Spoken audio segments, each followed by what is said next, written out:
আপনি যদি একজন প্রবাসী হয়ে থাকেন তাহলে এই ভিডিওটা দেখেন। আমাদের প্রবাসীদের সহজে মানে বোকানো বানানো হইতেছে। বিষয়টা হইতেছে এই বাংলাদেশে যে আন্দোলন চলতেছে, মোবাইল কয়টা নিতে পারবো, কয়টা নিতে পারতো না, এইসব নিয়ে।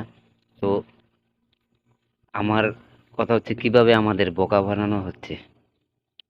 আপনার এটা আন্দোলনটা মূলত মোবাইল ব্যবসায়ীরাই পরিচালনা করতেছে। কারণ হইতেছে আপনার বাংলাদেশে যেই আইন করছে, মানে 57% ব্যাট, মোবাইলের ব্যাট দিতে হইব, মানে যারা মোবাইল ব্যবসায়ী আছে তাদের জন্য।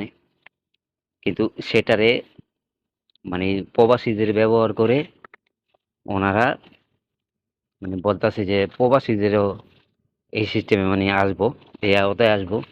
তো কথাগুলা আসলে পুরোপুরি সঠিক না। প্রবাসীদের ভোগান্তি তো আছেই, তো এই কথাটা আর কি সঠিক না। তো আপনি যদি একজন প্রবাসী হয়ে থাকেন, বিবেচনা আপনার কাছে। আপনি রেমিটেন্স ডাউন করবেন না না করবেন সেটা হলো আপনার একান্তই আপনার ব্যক্তিগত ব্যাপার। কিন্তু প্রকৃত সত্য যেটা, সেটা আগে জানেন। পরবর্তীতে রেমিটেন্স ডাউন করেন আর যাই করেন, তাতে কোনো সমস্যা নেই।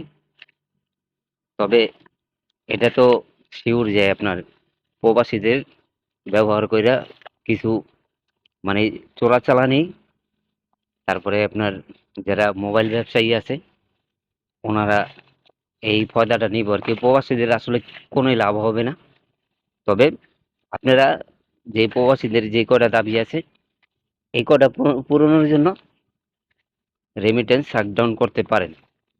তবে এর ভিতরে যদি যারা মাননীয় উপদেষ্টা আছে তারা আমাদের শর্তগুলো মানে, তাহলে রেমিটেন্স শাটডাউনের দরকার নেই।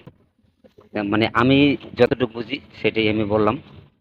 তো আমার মতে এটা, আপনার মতে কি কমেন্ট অবশ্যই জানাবেন। আর যত কিছু হোক, দিন শেষে আমরা সবাই বাঙালি, আমরা বাংলাদেশি। দেশের ক্ষতি মানে আমারও ক্ষতি, আমি যেটা বলি বুঝি আর কি। তো আপনারা নিজের বিভাগ দিয়ে চিন্তা করবেন, তারপর দেশে টাকা পাঠাবেন।